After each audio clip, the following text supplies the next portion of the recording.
19 math অনুশীলনী 9.1 exercise 9.1 example 12 trigonometry 9.1 example 12 sec a plus 10a equals to 5/2 হলে sec a minus 10 এর মান নির্ণয় করো।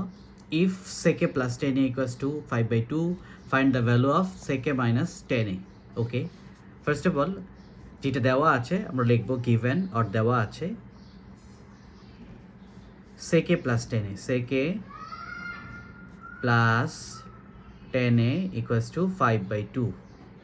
ওকে, আমাদের ভ্যালু বের করতে হবে যে sec a minus 10 এর ভ্যালু বের করতে হবে। আচ্ছা, আমরা একটা ফর্মুলা জানি trigonometry, sec square a minus 10 square a equals to 1।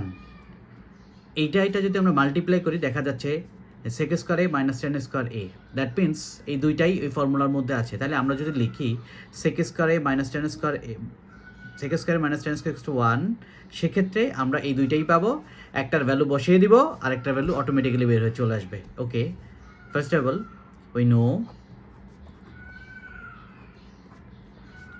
অথবা আমরা জানি, বাংলা ভাষণ আমরা জানি, ইংলিশ ভাষণ উই নো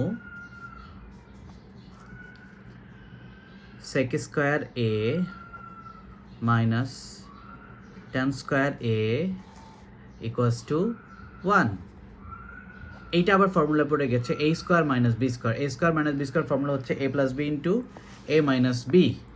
সেটা যদি আমরা লিখি তাহলে সেকে যদি a ধরি, 10কে যদি b ধরি, তাহলে a square minus b square formula হচ্ছে a plus b into a minus b। তার মানে কি লেখা যায় sec a plus 10a into sec a minus 10a, এই পাশে 1 ছিল।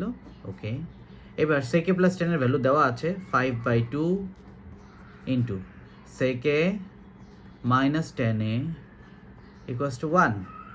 আমার এই sec a মাইনাস 10 এর ভ্যালু লাগবে, তো আমরা কি করব, এই sec a মাইনাস 10 কে রেখে দিব, এটা এই পাশে নিয়ে চলে যাব। sec a minus 10a,